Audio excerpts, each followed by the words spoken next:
Vamos lá.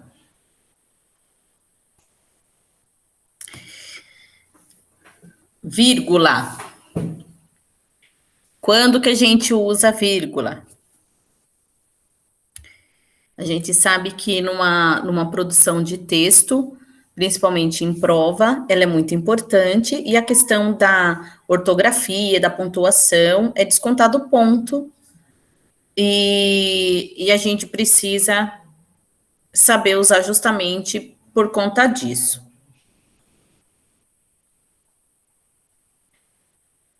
Tem algumas estruturas específicas, como a questão da data, que a gente já internalizou e a gente sabe que tem, né? Que a gente usa para separar os nomes dos locais de datas.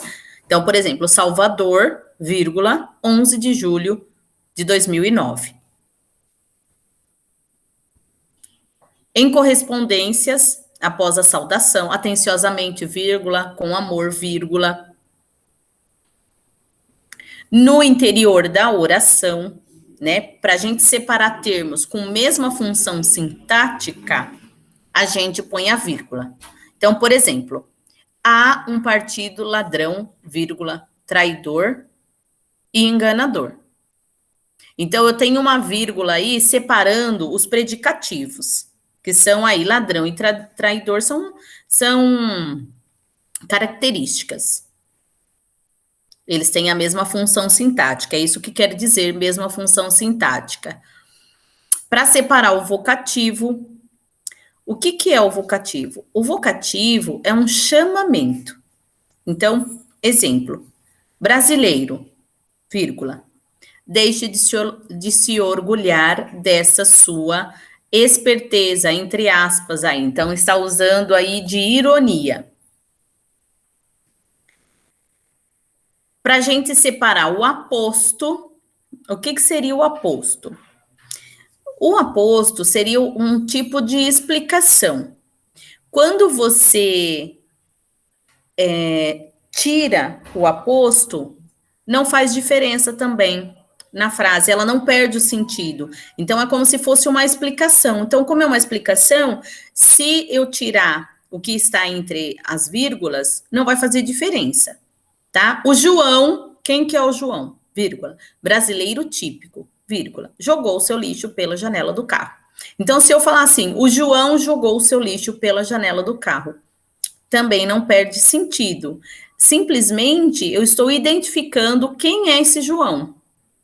Poderia ser o João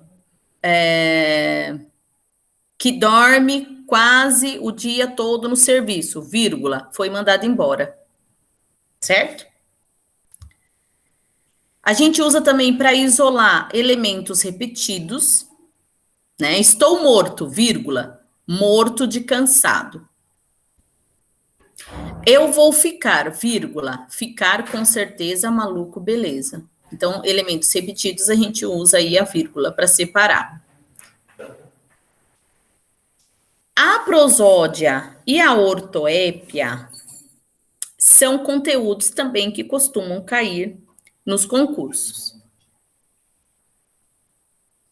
São as áreas da gramática que são responsáveis pelo estudo da pronúncia correta das palavras. Então, de acordo aí com o Segala, a prosódia, ela vai ser a parte da fonética que ela tem por objeto a exata acentuação tônica das palavras. Então, a gente vai ver aqui os erros mais comuns. Seja, esteja, galfo, né? Guspe, mortandela, de menor, na onde, que mais? Privilégio. Então, essas são algumas aí das mais clássicas que a gente costuma ver por aí. Já a ortoépia, ela vai cuidar aí da perfeita emissão das vogais e dos grupos vocálicos, respeitando aí o timbre, seja aberto ou fechado. o timbre das vogais tônicas, né? Além da correta e adequada aí, ligação das palavras na frase e a articulação aí correta e nítida dos fonemas consonantais.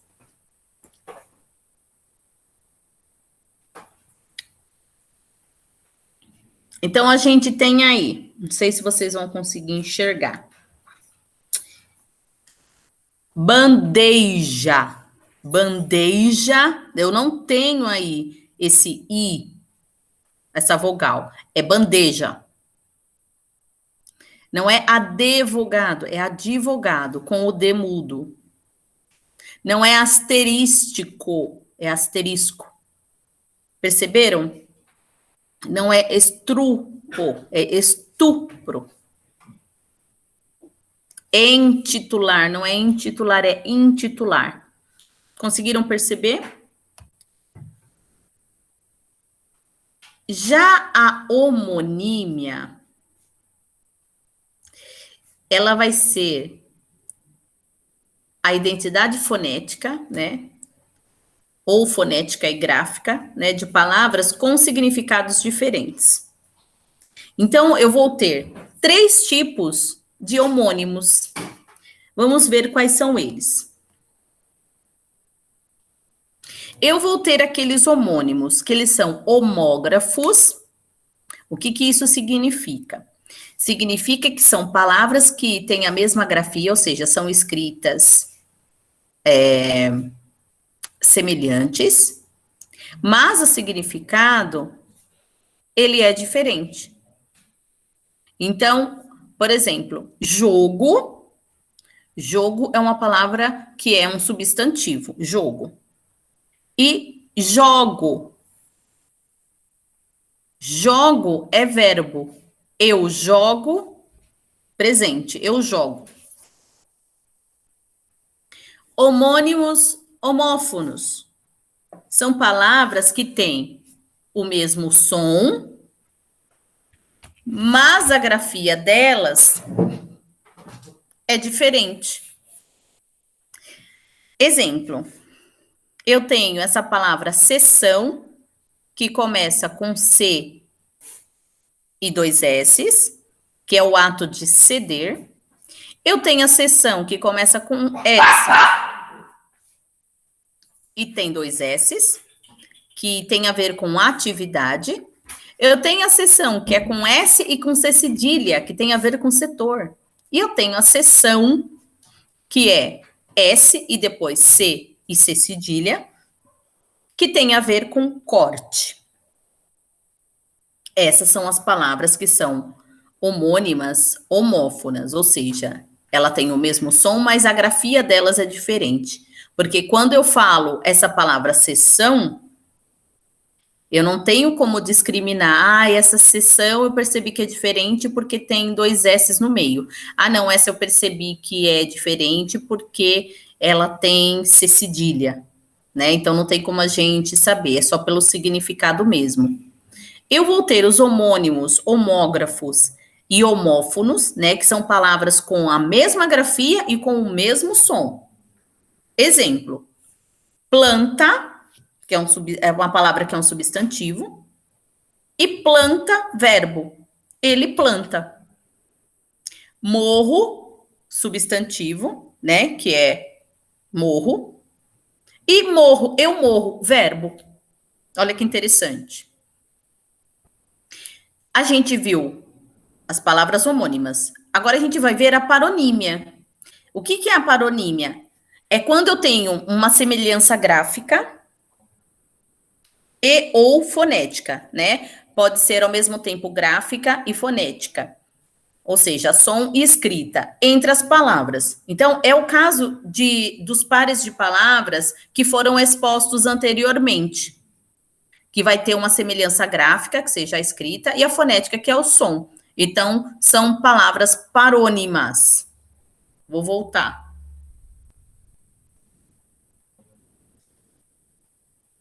Certo? Aqui. Outros parônimos, exemplos de parônimos. Eu tenho a palavra acender com C, que significa atear fogo. Eu tenho a palavra também ascender, só que eu tenho um S antes do C. Esse ascender é de subir no sentido de ascendeu a uma promoção. Era subgerente, passou a ser gerente, ascendeu. Eu tenho a palavra também, eu tenho 3 tipos aqui agora. Acerca de com o A junto, o acerca de com o A separado e o acerca de com H. Acerca de. Acerca de com o A junto tem a ver com a respeito de. O acerca de separado tem a ver com distância aproximada. E o acerca de com H quer dizer aproximadamente. Tudo bem? A gente viu a paronímia. Agora a gente vai falar sobre a hiperonímia. O que significa isso? A hiperonímia, como o próprio prefixo aí já indica, ela vai nos dar uma ideia de um todo, de um significado mais abrangente que vai dar a origem a ramificações. Parece difícil, né? Mas não é não. Então guardem aí. Hiperonímia e hiponímia. A hiperonímia vai dar a ideia de algo mais abrangente, de um todo. Já a hiponímia, ela vai ser exatamente o oposto. Ela vai representar cada parte de cada item desse todo. Então, os hipônimos, eles possuem um sentido mais restrito.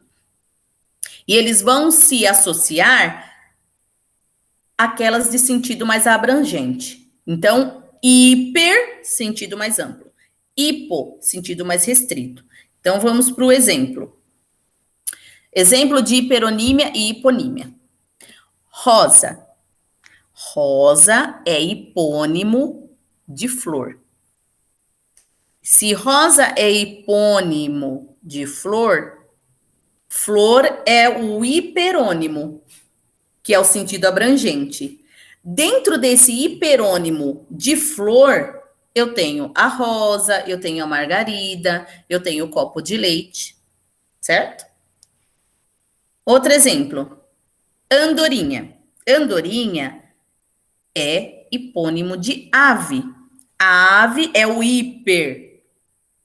Quando a gente fala assim, hipermercado, hipermercado não é maior do que supermercado, hiper é mais abrangente. Então, hipônimo de ave, andorinha é hipônimo de ave. Dentro dessa categoria de ave, eu tenho andorinha, eu tenho gaivota, eu tenho beija-flor. O hiperônimo é ave. O hipônimo são as espécies de aves que a gente tem, que é o sentido mais restrito, certo? A gente vai ter também a sinonímia. O que é a sinonímia? A sinonímia, ela vai ser a divisão na semântica que vai estudar as palavras sinônimas, nada mais do que isso, né? Ou aqueles que possuem significados ou sentidos semelhantes. Então, algumas palavras, elas mantêm relação de significado entre si. Então, e elas representam praticamente a mesma ideia. Então, essas palavras são chamadas de sinônimas. Então, eu tenho certo e correto, verdadeiro, exato. São tudo palavras sinônimas. Elas são escritas diferentes, mas querem dizer a mesma coisa. E a antonímia, ou palavras antônimas, é justamente o contrário. São palavras que têm um sentido diferente. Então, é a relação entre palavras de significados opostos, né? Elas possuem significados totalmente divergentes, né? Se opõem um ao outro. Então, por exemplo, direita e esquerda, preto e branco, alto, baixo, gordo, magro. Certo? Até aí, acho que só mudou, ao invés de falar antônima, palavras antônimas, antonímia. Palavras sinônimas, sinonímia. Então, se cai na prova antônimas e sinônimas, e sinonímia e antonímia é a mesma coisa. A questão da ambiguidade É uma coisa importante também, porque pode gerar bastante confusão essa questão da ambiguidade. Então, ela pode ser entendida aí como a possibilidade de uma palavra ou grupo de palavras possuírem mais de um significado. Então, elas podem, dessa forma, ser compreendidas de diversas maneiras por quem está lendo. E isso é ruim. Menino, exemplo. Menino vê o incêndio do prédio. Outro exemplo. Macaco esquecido no porta-malas é motivo de confusão. Então, a gente observa que essas sentenças, elas admitem mais de um significado. Então, no exemplo A, sobre o menino ver um incêndio do prédio, a gente pode ter as seguintes interpretações. O menino viu o incêndio de algo do prédio onde estava, ou o menino viu o prédio ser incendiado? No exemplo 2, macaco esquecido no porta-malas é motivo de confusão. A gente pode inferir aí que o substantivo macaco, ele pode ser um aparelho mecânico, aquele lá utilizado para levantar pesos grandes, para quando a gente fura o pneu do carro, ou ele pode ser um animal, o macaco. Então, nessas sentenças, a gente analisa que a ambiguidade, ela não ocorre da mesma forma. Na letra A, sobre o menino, o contexto vai dar a ideia de duplo sentido. Já na segunda, sobre o macaco, o fator que determina o significado ambíguo é o substantivo macaco, certo? Que não se sabe se é um macaco que a gente usa lá para trocar os pneus furados lá do carro, ou se é o primata, que é o animal, o macaco. A gente tem que tomar cuidado com a ambiguidade.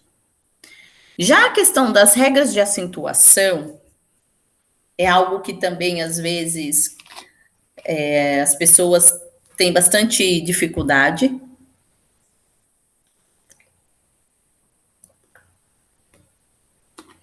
Por quê? Por dois motivos. Porque não consegue identificar qual é a sílaba tônica. Quando a gente fala de sílaba tônica, é a mais forte na palavra.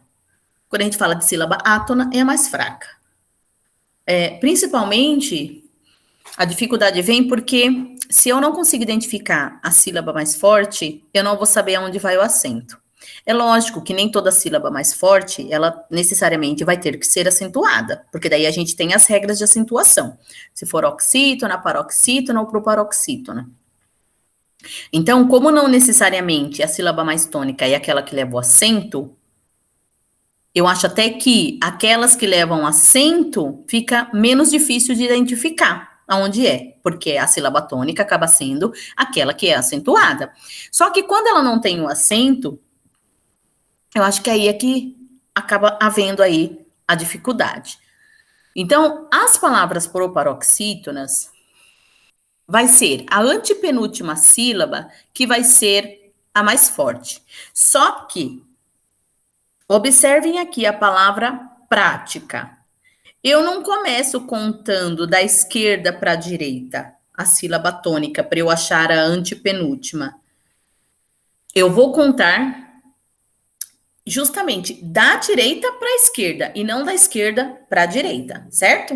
Então, se eu tenho a palavra aí prática, todas as proparoxítonas são acentuadas. Ou seja, então, se uma palavra ela for proparoxítona, o que significa que vai ser a antepenúltima sílaba, então ela automaticamente será acentuada. Se ela não for acentuada, então ela não será uma proparoxítona. Ela vai poder ser uma paroxítona ou uma oxítona. Então a gente já consegue, talvez as proparoxítonas sejam as mais fáceis aí da gente identificar. Então eu tenho como exemplos também aí simpática, sólido, cômodo, certo?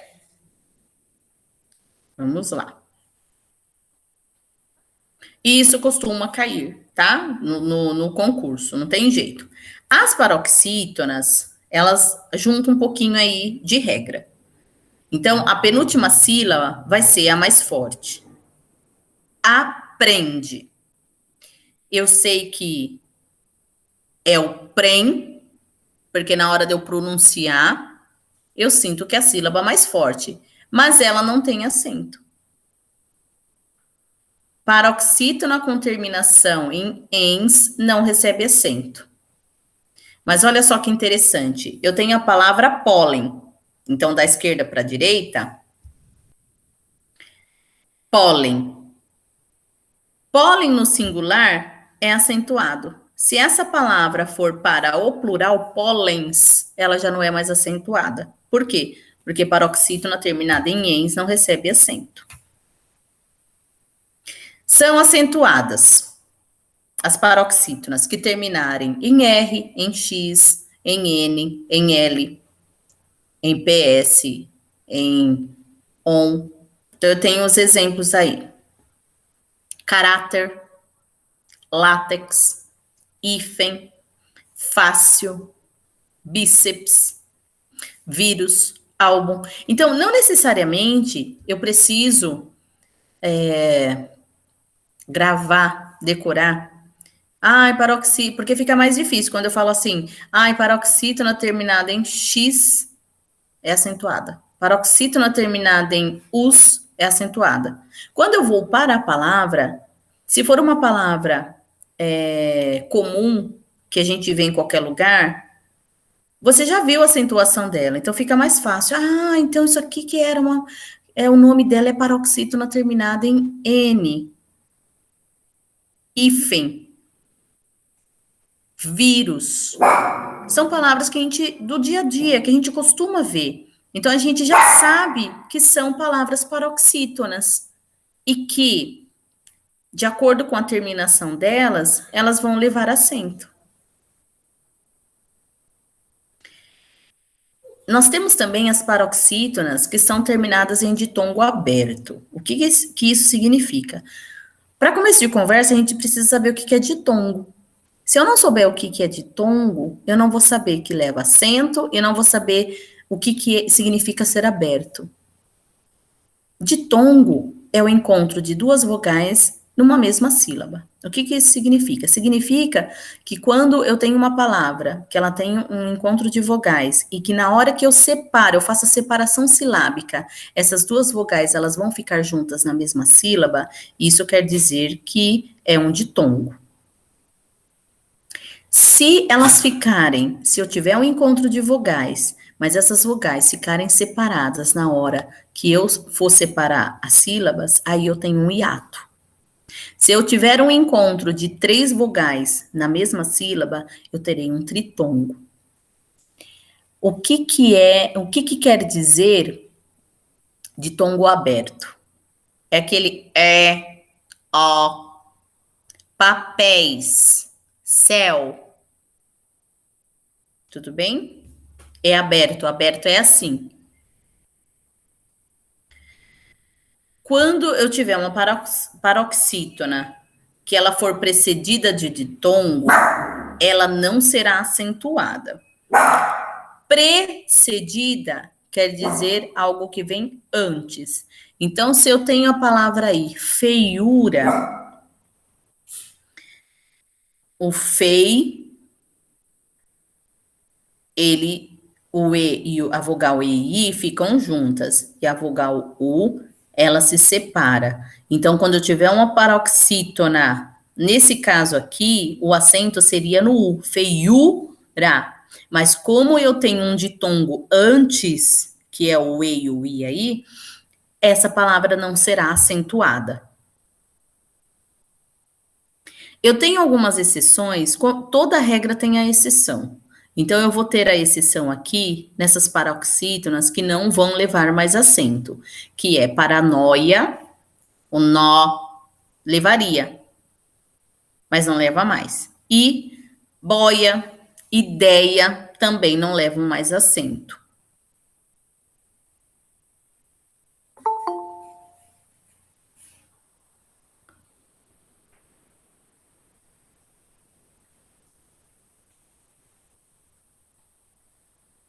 Eu vou ter Eu vou ter o acento, no caso, eu vou acentuar no caso de oxítona ou proparoxítona. A palavra Piauí, eu tenho antes aí um ditongo, que é o au, só que o acento vai no i. Então, essa palavra aí, ela é uma oxítona. Por quê? Se o acento for nessa daqui, é oxítona. Se for nessa daqui, paroxítona. Se for nessa daqui, proparoxítona. É o mesmo caso aqui da palavra feíssimo. Eu tenho aqui o ditongo, né? É precedido de ditongo, só que essa palavra é uma palavra proparoxítona. Por quê? Porque eu começo a contagem daqui, ó, da direita para a esquerda. Então, eu tenho essa e essa. Essa é a antepenúltima. Então, ela é acentuada, certo? As palavras oxítonas é aquelas que têm a última sílaba mais forte. Então, eu tenho aqui a palavra café. Como eu conto daqui da direita para a esquerda, essa é a minha última sílaba. Então, eu conto última, penúltima, e se ela tivesse mais uma aqui, seria a antepenúltima. Então, são acentuadas as oxítonas que terminam em a, e, o, em e ens.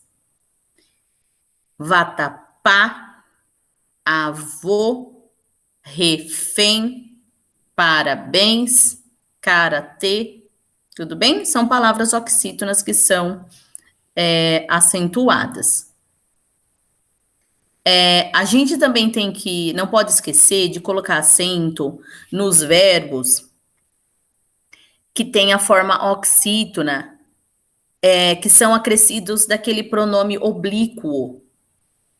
Lembrá-lo, ajudá-lo, fazê-lo. Então, eu tenho aqui o pronome oblíquo, lo, e antes eu tenho o verbo fazer, né? Ajudar e lembrar. Essa palavra, ela tá acrescida do pronome, mas ela vai ser acentuada porque esses verbos estão na forma oxítona. Ou seja, a forma oxítona é aquela que a última sílaba é a sílaba tônica.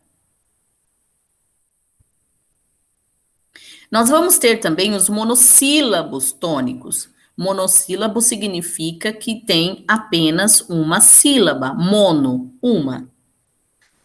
São tônicos porque a sílaba é forte. Então, são monossílabos tônicos terminados em a, e, o, i e u. Eles são acentuados, tanto no singular quanto no plural. Pá ou pás, vá, pé ou pés, mês, pôs, são tudo acentuados. A gente vai ter a exceção aí da palavra poder. Então, para diferenciar, por que vai ter acento? Porque eu preciso diferenciar passado e presente. Quando eu falo assim, se ele pôde fazer, é que aqui a gente também, nessa frase, a gente tem a ajuda da palavra antes, né? Pôde fazer antes, então aqui já me dá a ideia. Mas se fosse só assim, se ele pôde fazer, ainda pode agora. A gente tem a ajuda do agora também, para mostrar que é presente, tá? Se ele pôde fazer, ainda pode.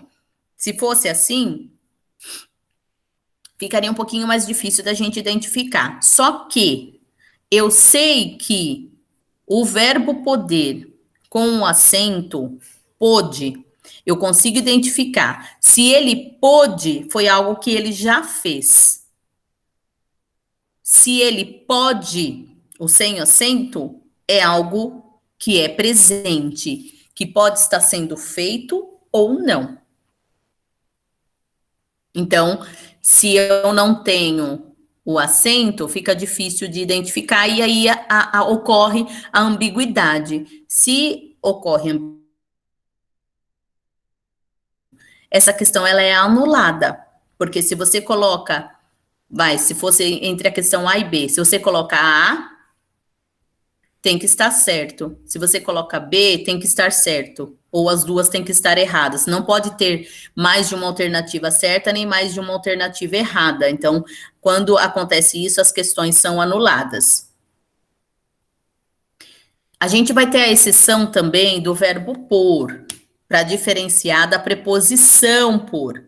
Então, se eu tenho aqui a frase, vamos por um caminho frio, então vamos por casacos. Esse por é semelhante ao verbo colocar. Eu poderia tranquilamente substituir esse por colocar, que também daria sentido, não perderia o sentido da frase. Então, vamos por um caminho frio, então vamos colocar casacos. Quando o caso é facultativo,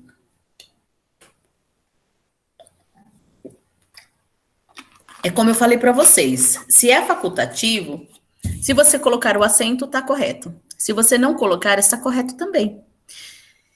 É a palavra forma. Para diferenciar o substantivo forma e derivações do verbo formar. Exemplo, compre a forma para pudim que forma um círculo. Então é para diferenciar, só que é facultativo. Se você colocar, está certo, se você não colocar, está correto também, tá? É que aqui, para dar o exemplo, ele colocou as duas formas numa mesma frase, uma com acento e outra sem acento. Uma eu sei que é forma de bolo. A outra eu sei que tem a ver com a forma, com as formas, triângulo, retângulo, círculo, tá? O acento diferencial no ter, no vir e nas derivações. Então, na terceira pessoa do plural, eles vão receber o acento diferencial circunflexo. Então, isso quer dizer que se o acento circunflexo será no plural, o ter, o vir e as derivações, quando eles estiverem no singular, eles não receberão acento. Para a gente saber diferenciar quando está e quando não está no plural. Automaticamente, se eu vou escrever uma frase e eu tenho o ter, o vir ou as derivações aí que estão no plural, se eu colocar sem o acento circunflexo, está incorreto. Porque vai dar a entender que é singular. Então, aí eu vou ter não vai a minha conjugação verbal não vai concordar com o sujeito, que de repente está no plural, e aí o meu verbo também tem que fazer a concordância verbal. Falando em verbo, a gente precisa entender qual é o conceito de verbo. A gente pergunta para as crianças, elas falam todas as palavras da frase. Ou vai falando todas, menos o verbo. Ou então elas chegam na última, que é o verbo, e aí não tem mais para onde fugir. Então a gente precisa entender o que seria verbo. O verbo, ele pode expressar três coisas. Eu coloquei aqui o exemplo de 2/3 dos eleitores votaram nos partidos de oposição. Votaram é uma palavra que indica uma ação que ocorreu aí num tempo passado, né? Que é a ação. Desculpa, votaram não, votaram. Que é uma ação que aconteceu no passado, que é a ação de votar. O povo está descontente com as decisões do prefeito. Essa palavra está é uma palavra que expressa um estado, um modo de estar. Como eles estão? Eles estão descontentes, que está aí localizado no tempo atual, porque está é presente. Se fosse estava, seria passado. Segundo a meteorologia, choverá em todo o estado no domingo.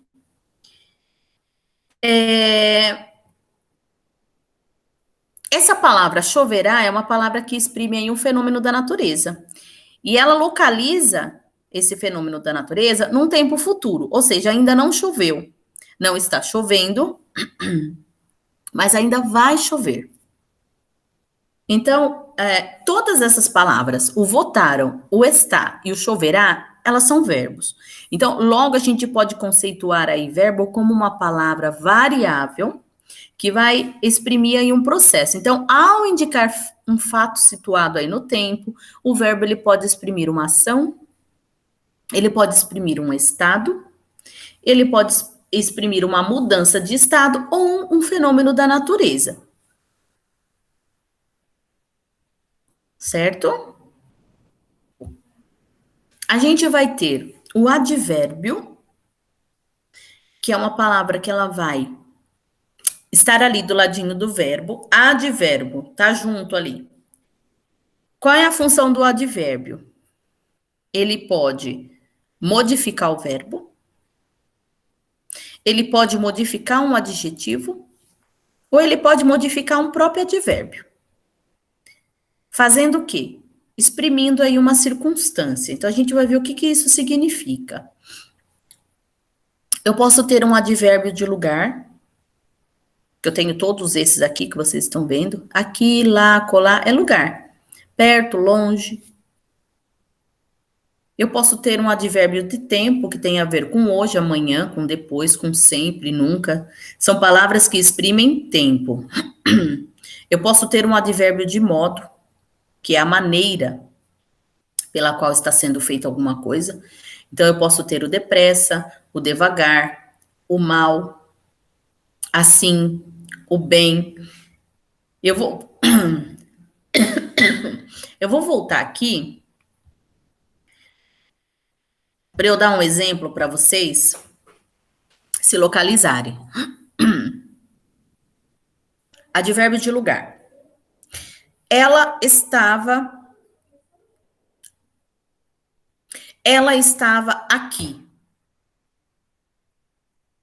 Eu tenho o verbo estava e eu tenho o advérbio aqui. Então, o advérbio aqui, ele está modificando o verbo estava. Porque aonde ela estava? Aqui. Advérbio de tempo. Vamos lá para o exemplo. Amanhã farei uma prova.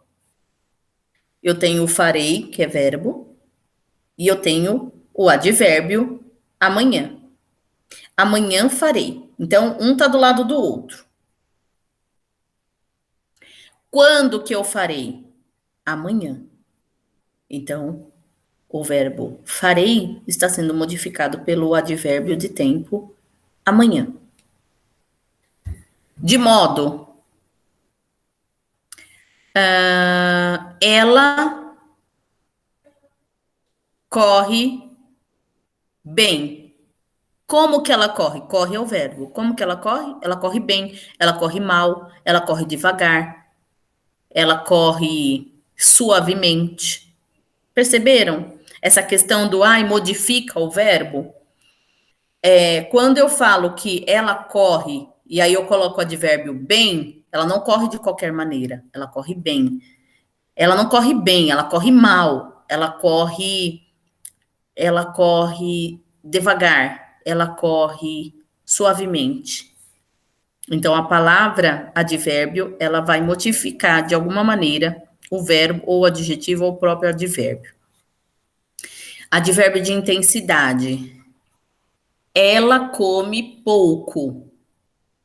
Como que ela come? Come é o verbo. Ela come pouco, ela come muito, ela come bastante, ela come demasiado. É a maneira, é a intensidade com a qual ela come.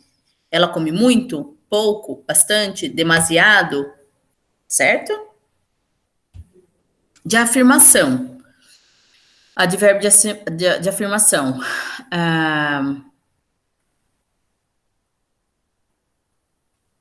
Ela certamente virá. Virá é o verbo. O certamente é um advérbio de afirmação. Ela certamente virá. Ela efetivamente virá. Ela realmente virá. São advérbios de afirmação. Ela não virá. Advérbio de negação. Advérbio de dúvida. Talvez ela venha. Quando que ela vem? Talvez. Talvez ela venha. Possivelmente ela vem. Quiçá ela venha. De certo ela vem. Provavelmente. É um advérbio de dúvida. Quando eu falo de. Eu posso ter o advérbio e eu posso ter a locução adverbial.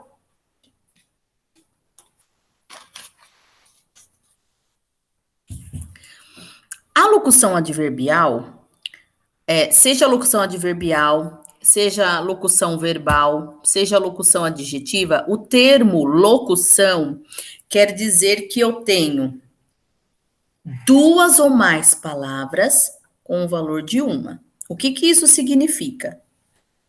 Vamos dar exemplo. A gente acabou de ver as palavras que são advérbio. Uma locução adverbial, ela vai precisar de duas ou três palavras para ter o mesmo valor do advérbio. Então, eu tenho aqui locuções adverbiais de lugar. À esquerda, então, tenho duas palavras. Ao longo, são locuções adverbiais de lugar.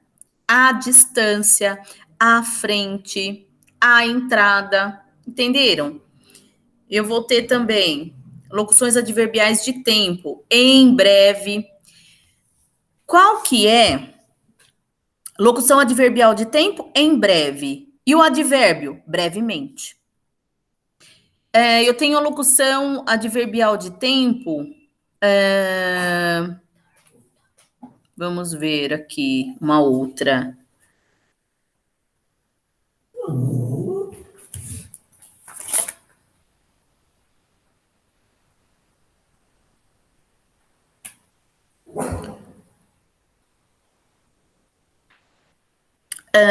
Vamos lá. De tarde. Tardiamente.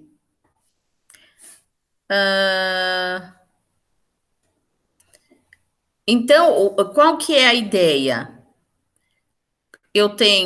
Se eu tenho duas ou mais, eu tenho uma locução, seja ela locução adverbial, seja ela locução verbal, seja ela locução adjetiva, quer dizer que é mais duas ou mais palavras, mas que tem o valor de uma, certo? Eu tenho também a locução de modo, acaso, à vontade. Olha só essa, de bom grado. Eu tenho três palavras, formando aí uma locução de modo. A olhos vistos, por um triz, certo?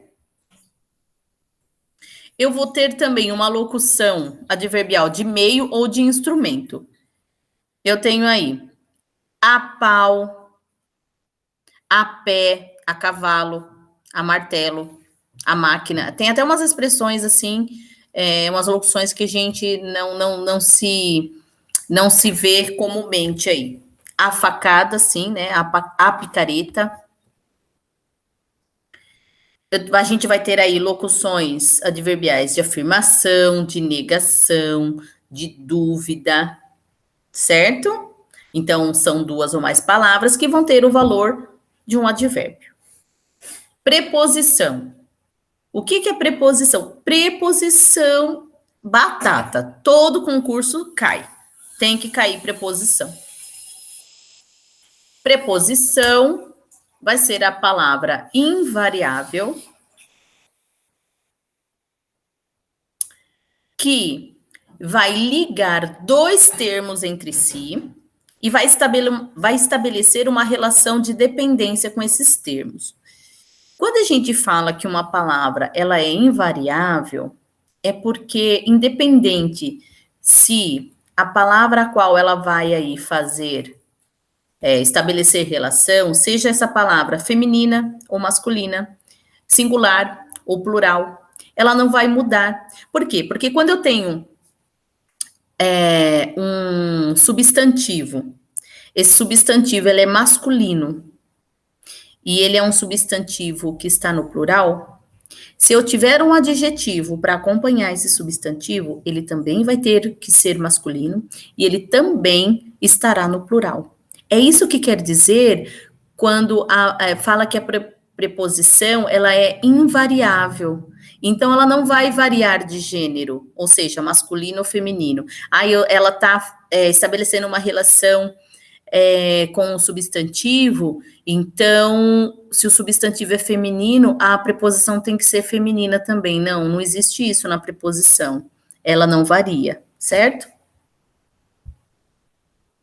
Eu vou ter as preposições, que elas são chamadas de essenciais, e eu vou ter as preposições chamadas de acidentais. Então, eu vou ter aí as preposições a, ante, após, até, com, contra. Essas são as essenciais. Acidentais, eu entendo que elas foram criadas aí, vai, entre aspas, aí por acidente, né? As essenciais eu tenho como se fossem vamos dizer assim, as prioritárias, as mais importantes. Mas eu tenho as preposições acidentais também, que não deixam de ser preposições, e eu preciso conhecer. O que acontece? Quando tem, se eu não sei a definição de cada classe gramatical, se eu não sei o que ela faz, se eu não conheço, quando tem o exercício, lá, a questão lá na prova, eu simplesmente não vou saber fazer porque eu não conheço. Se fala assim na frase, sublinhe a conjunção, sublinhe, escolha a opção que tem uma preposição. Se você não sabe o que é preposição, você não vai conseguir fazer. A questão também importante da concordância verbal sempre cai, gente, sempre. Sempre cai. Como que funciona a concordância verbal? Ela vai ocorrer quando o verbo vai se flexionar para ele concordar com o sujeito. Exemplo. Opa.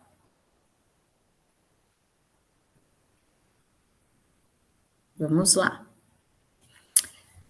A orquestra tocou uma valsa longa. A orquestra, eu poderia substituir pela terceira pessoa do singular, ele ou ela, no caso aqui ela, né, porque é feminino, orquestra. O verbo tocou, ele se flexiona para concordar com a terceira pessoa do singular. Quem tocou? Ela tocou. Quem? A orquestra. Embaixo, os pares que rodeavam a nós dançavam bem. Os pares eu poderia substituir pelo pronome eles. Quem? Os pares, é plural. Rodeavam também se flexionou para a terceira pessoa do plural para concordar com os pares. Isso é concordância verbal. Eu não poderia ter aqui os pares que rodeava. Rodeava é singular. Rodeavam, plural, certo? Já a concordância nominal, ela vai se basear aí na relação entre um substantivo, ou um pronome, ou um numeral, ou um outro substantivo, e as palavras que vão se ligar para se caracterizar, para caracterizá-lo, desculpa, que pode ser aí um artigo, um adjetivo, um pronome adjetivo, um numeral adjetivo, enfim, basicamente tem a ver com a relação entre os nomes. Quando a gente está falando relação entre os nomes, substantivo, adjetivo, a gente está falando disso, pronome. Por exemplo,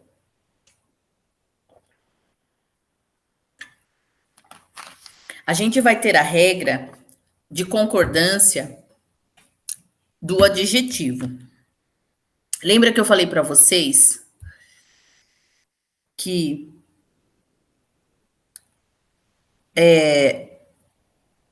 por exemplo, se eu tiver um substantivo e um adjetivo, se esse adjetivo ele for se relacionar com esse substantivo e esse substantivo for um substantivo singular e feminino, o adjetivo que acompanhar esse substantivo ele vai ter que ser também singular. Se ele for feminino, tem que ser feminino. Se ele for masculino, tem que ser masculino. Mas a gente tem também umas regras de concordância desse adjetivo, que é a seguinte: o adjetivo ele vai concordar tanto em gênero e número quando ele se referir a um único substantivo. Exemplo: as mãos trêmulas denunciavam o que sentia. Esse adjetivo ele está concordando em gênero e número com mãos. Trêmulas é o adjetivo. Mãos, eu tenho plural e mãos é um substantivo feminino. Quando o adjetivo ele se referir a vários substantivos, então a concordância ela pode variar. Então a gente pode sistematizar assim: o adjetivo, quando ele estiver anteposto aos substantivos, então o adjetivo ele vai concordar em gênero, masculino, feminino, e número, singular ou plural, com o substantivo que estiver mais próximo dele. Então, quando eu tiver um substantivo, um adjetivo que estiver antes do substantivo e tiver mais um substantivo, ele vai concordar em gênero e número com aquele que estiver mais próximo. Então, como que vai ficar? Encontramos caídas as roupas e os prendedores. Caídas é o adjetivo que vem antes dos substantivos roupas e prendedores. Caídas é o adjetivo que está concordando com qual? Com prendedores ou com roupas? Prendedores é substantivo masculino, plural. Roupas, plural, substantivo plural, mas feminino. As roupas, os prendedores. Então, caídas está no feminino porque está concordando com roupas. Agora, se eu tenho encontramos caída, a roupa e os prendedores. Então, prendedores vai para o plural, mas roupa fica no singular. Roupa é o substantivo feminino. Como eu tenho aqui antes o adjetivo feminino, então ele vai concordar no singular com o substantivo feminino roupa. Então, caída está concordando com roupa. Agora, se eu tenho encontramos caído, o prendedor e a roupa, foi para o masculino, a palavra caída foi para o masculino, o adjetivo, porque está concordando com prendedor, que é um substantivo masculino e singular. Tudo bem que aqui roupa, que é o substantivo feminino, também está no singular. Só que se tivesse aqui prendedores no plural, então aqui seria caídos. Encontramos caídos, os prendedores e a roupa, certo? Caso os substantivos eles sejam nomes próprios ou de parentesco, aí a gente já muda a coisa. O adjetivo ele deve sempre concordar no plural. Exemplo: as adoráveis Fernanda e Cláudia vieram me visitar. Olha só que interessante. Não teria como colocar Fernandas e Cláudias, a não ser que fossem duas pessoas com o mesmo nome. Mas quando eu tenho Fernanda e Cláudia, já subentende-se que é plural. Por quê? Porque não é só a Fernanda, nem só a Cláudia. É as duas. São as duas, certo? Encontrei os divertidos primos e primas na festa. Também, certo? Isso é tipo pegadinha que cai em todo concurso. A crase, ela geralmente também é um problemão. Porque existem algumas regras que precisam ser cumpridas. Então, o que que é a crase? Ela vai ser a fusão aí entre um artigo e uma preposição. Então, a gente chama isso de, por ser uma fusão, a gente chama isso de um fenômeno. Então, não é restrito somente a essas classes, né? A preposição e o artigo. Vai ocorrer também crase entre preposição e pronome, por exemplo. Então, eu vou ter aí, entreguei o livro àquela aluna. Então, o a mais o aquela. Então, nesse exemplo, a gente tem a fusão da preposição, entre a preposição, né, e o a inicial do pronome demonstrativo. Em quais casos mais acontece aí a crase? Quando tiver palavra feminina que admita aí o artigo a, né? E que vai depender aí de outra palavra que também exige a preposição a. Ficou junto à porta e não saiu. Porta é uma palavra feminina. Entreguei o envelope à diretora. Locução feminina é a mesma coisa que a gente viu lá na locução adverbial. É duas ou mais palavras, mas que tem o valor de uma. Então, a gente vai ter as locuções femininas adverbiais. À esquerda, à direita. São palavras que remetem à palavra feminina. A gente vai ter as locuções prepositivas, à beira de, à maneira de. A gente vai ter as locuções conjuntivas. São tudo palavras que remetem ao sexo feminino, à medida que, à proporção que. Dica: diante de palavras masculinas, só vai ter crase desde que esteja aí oculta, né, a expressão subentendida, a expressão a moda de. A moda de é uma locução que remete, aí é uma locução feminina, que remete, por exemplo, vestia-se a Luís XV, remete à moda de. Embora eu tenha um nome masculino, Luís, está remetendo à moda Luís XV. Então, churrasco é uma palavra. Churrasco é uma palavra masculina. Churrasco a gaúcha, a moda gaúcha, certo? Não vai ter crase diante de palavras masculinas, né? Andei a cavalo, cavalo é uma palavra masculina. Não conseguiu chegar a tempo, tempo é uma palavra masculina. Ele passeou a pé, pé é uma palavra masculina, então não vai ter crase aí. Diante de verbo, não tem crase diante de verbo. Ficava a contemplar o céu. Ficava é verbo. Então, esse a que tem aí é artigo. Não tem crase. Estava a percorrer as ruas. Não tem crase aí. Eu tenho tanto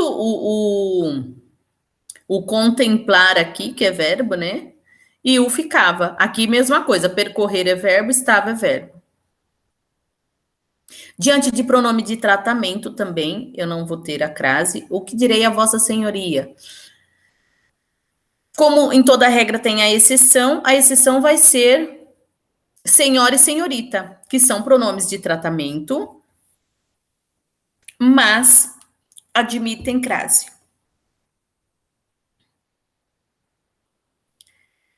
Diante de pronomes que não admitem artigo, não vai ter crase. Então, por exemplo, fiz alusão a esta aluna. Esta é um pronome. Referi-me a ela. O me é um pronome. Não vou a qualquer parte. Certo? Qualquer também é pronome. Diante de palavras no plural, se o a estiver no singular, então não vai crase. O que isso significa? Não falo a alunos rebeldes.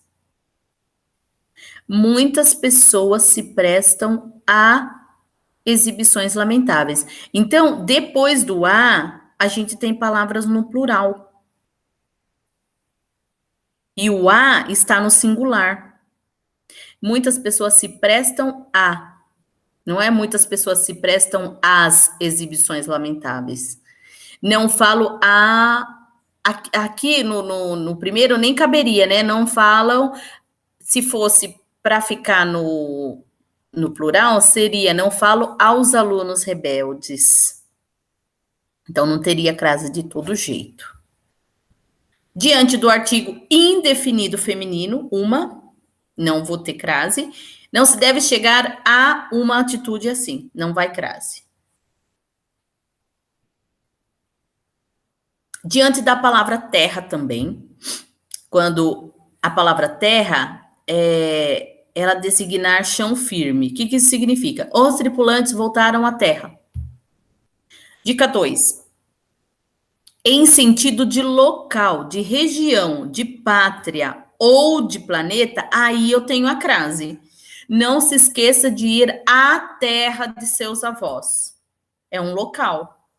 E essa a terra de seus avós pode ser um outro estado, uma outra cidade, um outro país. Aí eu tenho a crase.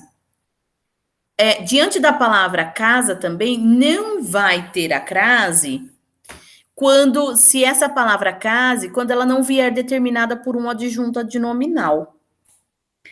Exemplo, quando voltou a casa, estava exausta. A dica 3. Se a palavra casa, ela vier determinada, aí eu tenho a crase. Quando eu tenho a frase assim, deves voltar à casa de teus pais, não é qualquer casa, está determinada. Que casa que é? A casa de teus pais. Então, aí eu tenho a crase. Nas locuções que são formadas por palavras repetidas, eu também não vou ter crase. Cara a cara, frente a frente, lado a lado, não tenho crase aí.